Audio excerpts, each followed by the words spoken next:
Here's something most men never figure out. When a woman is genuinely drawn to an older man, not just attracted but craving his presence, she doesn't come out and say it directly. She tests him, not because she's playing games, not because she's trying to manipulate the situation, but because something deep in her psychology is running a quiet, almost invisible diagnostic. She's asking herself a question she may not even be fully conscious of. Is this man what he appears to be? And the way she finds the answer is through two very specific questions.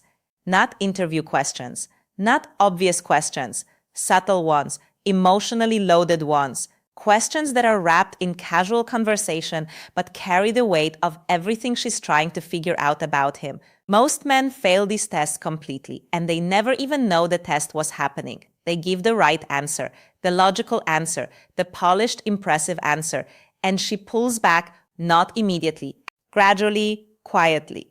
The warmth fades, the texts slow down, the invitations stop coming, and he's left wondering what he did wrong, replaying every conversation, finding nothing obvious. That's the trap. Because what she was testing was never about the answer itself. It was about what the answer revealed. Today we're going to break that down completely. Not from a place of tactics or manipulation, but from a place of genuine psychological understanding. Because once you understand what's actually happening beneath the surface of these moments, you don't need a script, you don't need a rehearsed response. You just need to be more you, the real, grounded, self-aware version of you. And that, strangely enough, is exactly what she's been looking for all along. Stay with me. What you're about to hear isn't relationship advice in the traditional sense. There are no tricks here, no lines to memorize, no say this, not that formulas.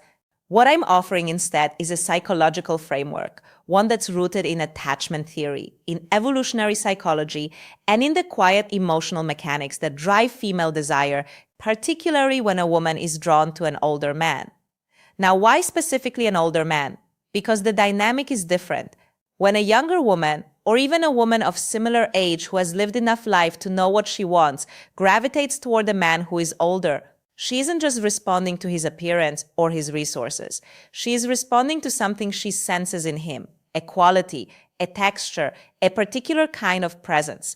She's looking for someone who has been shaped by experience, someone whose edges have been worn smooth, not by giving up, but by going through things and coming out the other side with perspective. And because she senses that potential in him, she becomes curious, hopeful even, but hope makes people careful. And careful people run tests. The two questions we're going to break down in this video aren't always asked verbally. Sometimes they're embedded in moments, in situations, in emotional provocations she creates, consciously or not, to see how he responds. By the end of this, you'll understand why she asks them, what she's actually listening for, and most importantly, what the psychologically grounded, emotionally intelligent response looks like. Not as performance, as genuine expression. And I want to tease something now that we'll come back to later in this video because it might be the most important thing I'll say. The man who passes these tests doesn't pass them because he's clever. He passes them because he's healed. We'll get there. First, let's talk about what most men are doing wrong. Let's be honest about something. Most men, even good men, even mature men, are operating from the wrong framework when it comes to attraction. They've been taught implicitly or explicitly that attraction is built through demonstration, through proving yourself, through showing her who you are by listing, displaying, or performing your qualities. So when she asks a loaded question, they answer it like a job interview. She says something like, "Do you ever get lonely?" And he says, "No, I stay pretty busy. I've got my work, I travel, I have a solid friend group."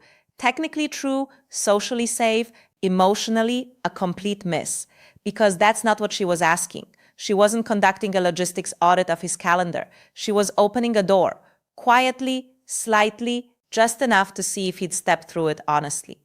And he walked right past it. Here's the mistake. Most men treat emotional questions as threats to be neutralized. If she mentions loneliness, the instinct is to immediately signal that loneliness isn't an issue, that he's fulfilled, independent, above all that. But what she hears in that response isn't confidence. She hears distance. She hears the door closing. And emotionally, she steps back. Now, let me be clear. This isn't about becoming emotionally needy or performing vulnerability like it's a seduction technique. That's the other extreme, and she can smell that performance immediately too. This is about something more subtle, more honest, more rare. It's about a man who is so secure in himself that he can be real without defensiveness, without inflation, without either puffing up or collapsing. That's what she's testing for. And the reason most men fail isn't because they're dishonest, it's because they don't know what she's actually looking for. They're answering the surface question when the real question is operating one level beneath the surface. Let me give you another example. She says something like, "Have you ever really been in love? Like, actually?" And he gets slightly performative. He tells a story that positions him as either the ideal partner who was wronged or the wise man who learned and grew. It's curated, it's clean, it's emotionally managed. And again, she feels the gap. Not because his story was wrong, but because the telling of it felt like PR, like he'd rehearsed it, like he was managing her impression of him rather than just sharing something real. She's not looking for your highlight reel. She's looking for your humanity. And most men, especially older men who have spent decades building an identity around strength, capability, and composure, have become extraordinarily good at presenting their humanity without actually revealing it. That's the trap. So let's get into the 3 psychological principles that explain what's really happening here and how to move through it with integrity. 3 psychological triggers. Trigger 1. The safety paradox. Why strength without softness creates invisible distance. Here's a belief most people hold without questioning it. Women are attracted to strong men. And that's true, but incomplete in a way that matters enormously. Because the word strong has been culturally distorted to mean impenetrable, stoic, unreadable, emotionally sealed. And what that actually creates, especially with a woman who is emotionally intelligent and genuinely drawn to an older man, is a specific kind of loneliness. She can admire him from a distance, she can be impressed by him, she can even be physically attracted to him, but she can't reach him. And when she can't reach him, she can't feel safe with him. Now here's where attachment psychology comes in. According to attachment theory developed by John Bowlby and later expanded by researchers like Sue Johnson, what human beings are fundamentally seeking in close relationships isn't just pleasure or companionship, it's felt security. The sense that you can be truly seen by another person and not abandoned, ridiculed, or left behind because of what they see. For a woman considering emotional intimacy with an older man, this is amplified. Because she's not just risking her feelings, she's risking her self-perception. She's asking herself, am I seen clearly by someone who has the wisdom and experience to see clearly? That's a vulnerable question to carry. And if he responds to that vulnerability with composure that feels more like a wall than a foundation, she retreats. Not from him specifically, from the risk. So what does the first test often look like? She'll invite him into a moment of emotional honesty. It might be indirect. She might tell him about something difficult she went through and then go quiet. She might ask him casually about regret. She might bring up something tender and watch what he does with it. If he intellectualizes it, pivots to analysis, to advice, to a lesson, she notes the distance. If he sits with it, if he lets the moment breathe, if he responds from a place of genuine feeling rather than managed composure, something shifts in her. She feels him, not just hears him, feels him. That's the first test, and that's what it's looking for. Not a man who is immune to emotion, a man who is safe inside his emotion. There's a profound difference between those two things. The man who is immune to emotion has built a fortress, impressive from the outside, inhabitable from the inside only if you're willing to live behind walls. The man who is safe inside his emotion has done something harder. He sat with his own difficult feelings long enough to no longer be afraid of them. And because he's not afraid of his own inner world, he doesn't flinch when she shows him hers. That is what she calls maturity. Not age, not accomplishment, not gray hair. The ability to be present with emotional reality without fleeing it through humor, intellectualization, or stoic performance. When she senses that in him, even in a single quiet moment, the attraction doesn't just increase, it deepens. It becomes something closer to trust. Something she doesn't quite have a word for, but feels unmistakably triggered to. the identity test. What she's really asking when she challenges his choices.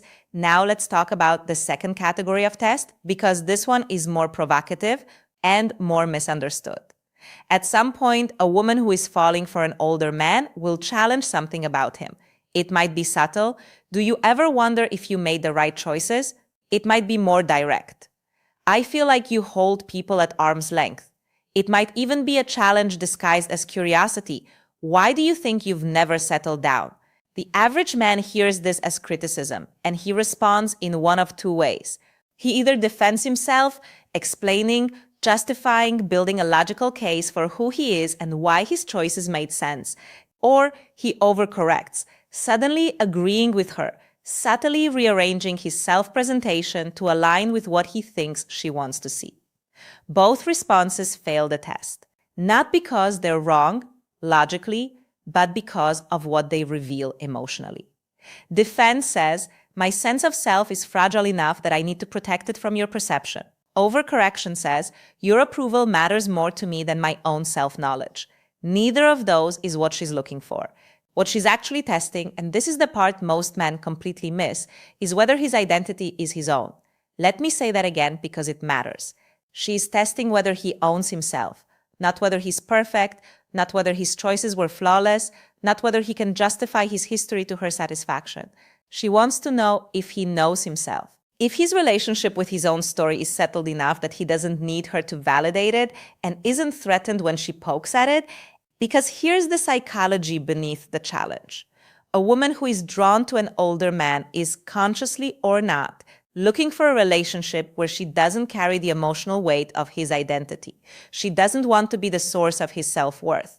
She doesn't want to spend years reassuring a man who needs constant validation that he is in fact worthy. She wants a man whose foundation is built on something deeper than her opinion of him. And the only way she can test whether that foundation exists is to apply some pressure and see what happens.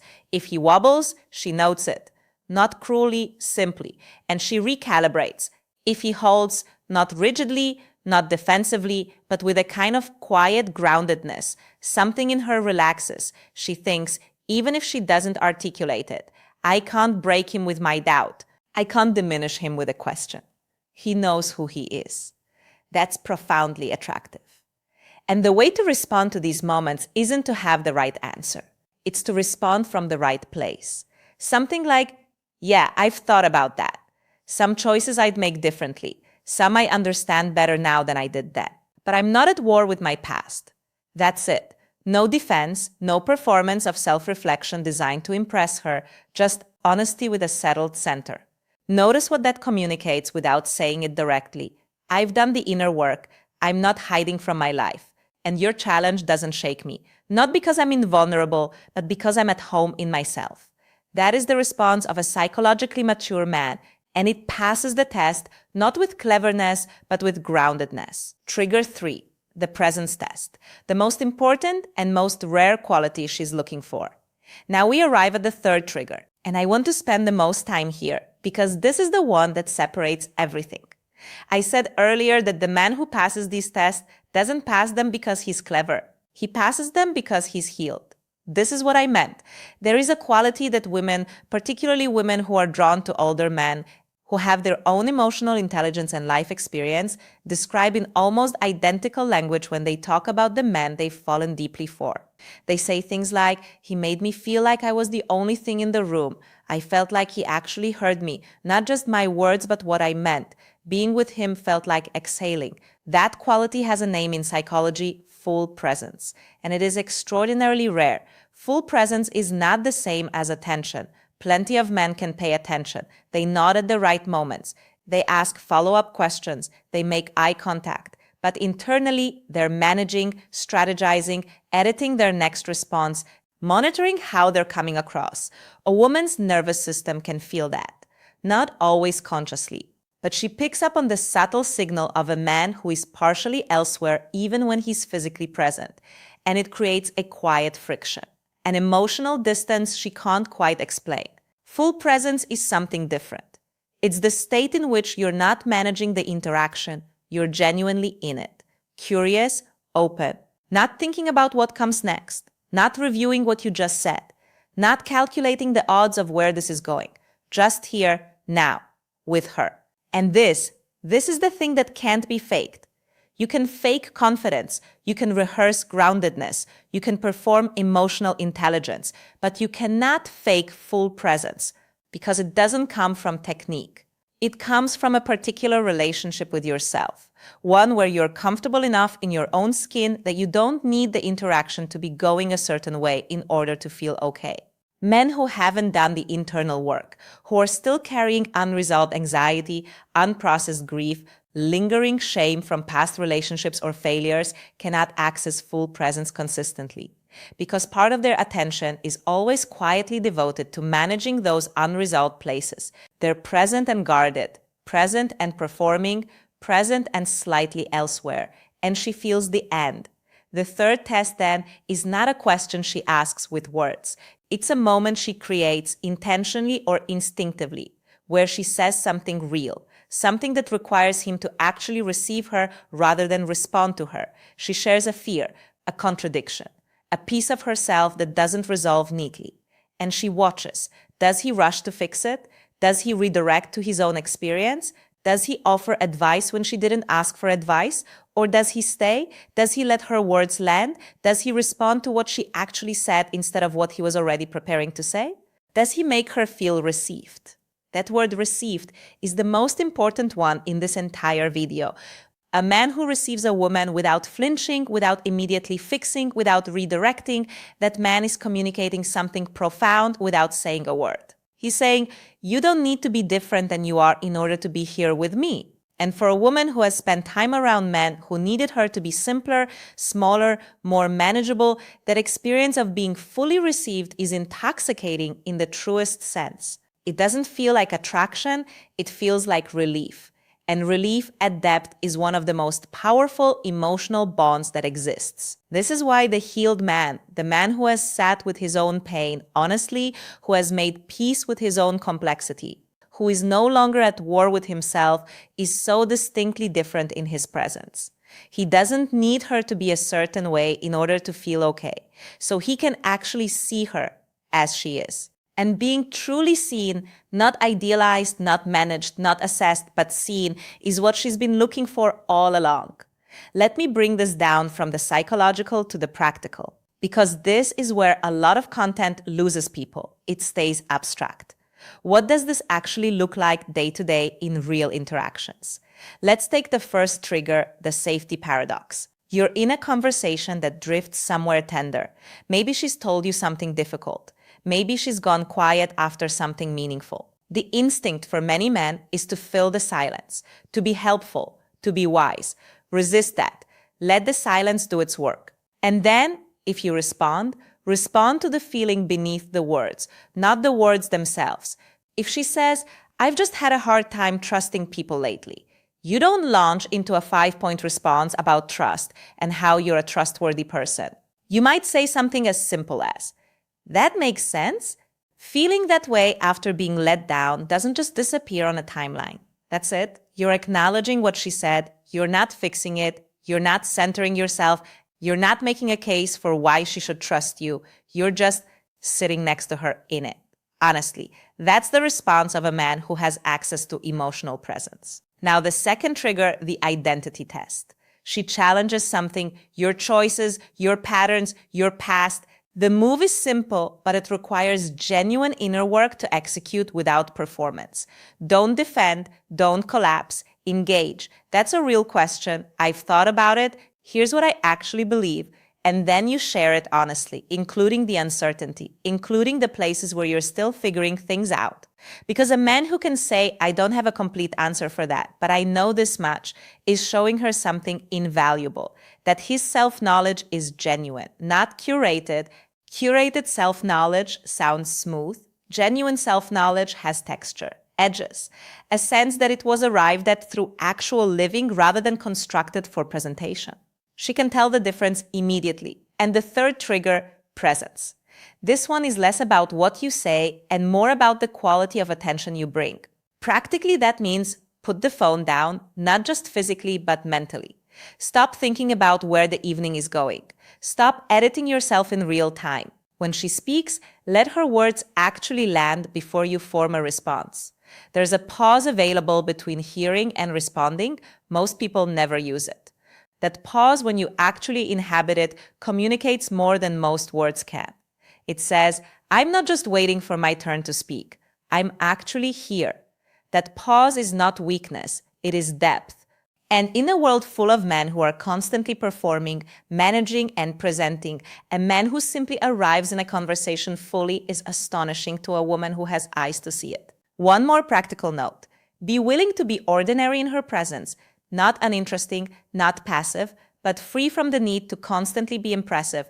The man who doesn't need to perform is the most interesting person in the room, because you're never quite sure what he's going to say, but you know it'll be real.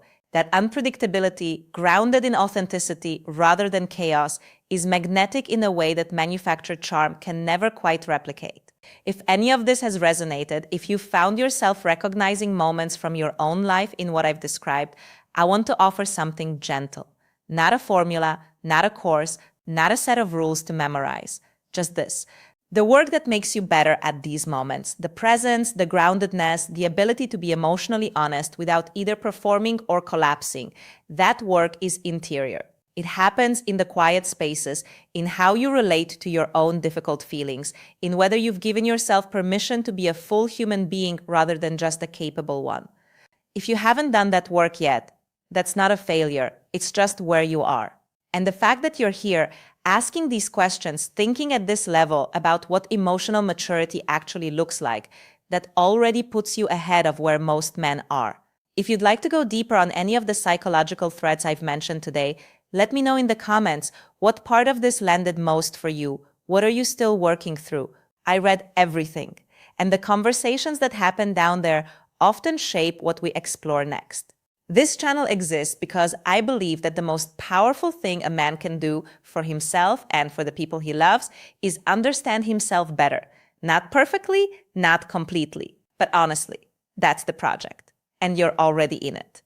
Let me leave you with this. The two questions a woman asks when she craves an older man aren't really questions about him. They're questions about safety. Can I be real here? Can I bring my full self, my contradictions, my fears, my longing, and not have it managed, minimized, or redirected? And the man who answers those questions correctly doesn't do so with words. He does so with presence, with a settled sense of self, with the particular quality of attention that only comes from a man who has spent real time with his own interior world and is no longer afraid of what he found there. She isn't looking for perfection. She isn't looking for a man without wounds. She's looking for a man who has looked at his wounds honestly and kept going anyway, not bitterly, not in denial, but with the kind of quiet dignity that only lived experience can produce. That man, when he walks into a room, when he asks a question, when he sits in silence and lets her feel that the silence is safe, that man doesn't need to chase anyone. He becomes someone worth staying for, and she knows it, often before he does. So the question ultimately isn't how to pass her test. The question is, who are you becoming? Because the man who is genuinely becoming someone, growing, deepening, healing, showing up, doesn't worry about passing tests. He just lives authentically. And authentic living in a world full of performance is the most attractive thing a person can witness. Be that, not for her, for yourself first. The rest has a way of following. If this video added something to your day, to your thinking, to your understanding of yourself or the people in your life, please consider subscribing. Not to fill a notification feed, but because we're building something here that I think is genuinely worth returning to. Leave a comment with what hit hardest, or just sit with it for a while. Either way, I'll see you in the next one.